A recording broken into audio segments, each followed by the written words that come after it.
Okay. वृक्ष जिवंत आहेत, आपण जिवंत आहोत, त्याच्यानं आपण जिवंत राहणार नाही. सारखी येत होती ना. ज्यावेळी 30% जंगलांची आवश्यकता आहे, वृक्षांची आवश्यकता आहे. आता आपल्याकडे इनसॅक्ट 2 या उपग्रहाद्वारे असं सिद्ध झालेलं आहे, आपल्याकडे फक्त 17-18% जंगल शिल्लक आलेलं आहे. एवढं झाड शिल्लक आलेलं आहे. बघा तुम्ही, कालांतरानंतर 20, 25, 30 वर्षांनंतर एवढी वाईट बिकट परिस्थिती येणार आहे की आपली येणारी पिढी आपल्याला माफ करणार नाही. आमचे पूर्वज आमच्यासाठी काय करून गेलेले आहेत.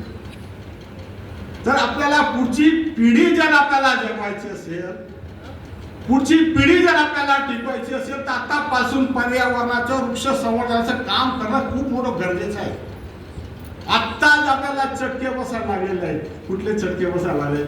कुठेही वेळी पाऊस पडतो, 300 मिलीमीटर पाऊस पडतो, 400-450 मिलीमीटर पाऊस पडतो. ही गोष्ट, ही चेष्टा आहे. एका दिवसामध्ये पूर यायला लागले. सृष्टीचा म्हणजे निसर्गाचा नाश व्हायला लागलेला आहे. हे पर्यावरण ढासळलं, त्याचं बोलता काय? हॅलो. टेम्परेचर माझ्या शिरपूरमध्ये ज्यावेळेस मी शेवटचं टेम्परेचर मोजलं, 45 डिग्री सेंटीग्रेड पर्यंत गेलं होतं. पुरस्कार मिळाला. 44-45 डिग्री सेंटीग्रेड 2 महिन्यापर्यंत टेम्परेचर असतं. आता पुरस्कार पुढे टेम्परेचर 50 वर्षांनी 1-1.5 डिग्री सेंटीग्रेड वाढणार आहे. ज्या वेळी टेम्परेचर तुमचा 50 डिग्री सेंटीग्रेड पर्यंत जाणार आहे, एकही पशु पक्षी प्राणी एकही राहणार नाहीये. ओके.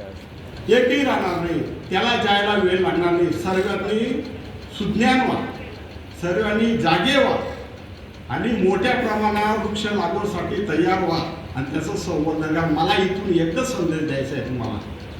माझ्यासाठी काम करणारे, झाडं लावणारे लोक बरेच असतील, पण इतर तुम्ही जे काम करत आहे, एकाने एक कापड बँक काढली, एका सरांनी टीचिंगच्या नगरला काम करून चांगले काम करतात. सर्व टीचर लोक आहेत.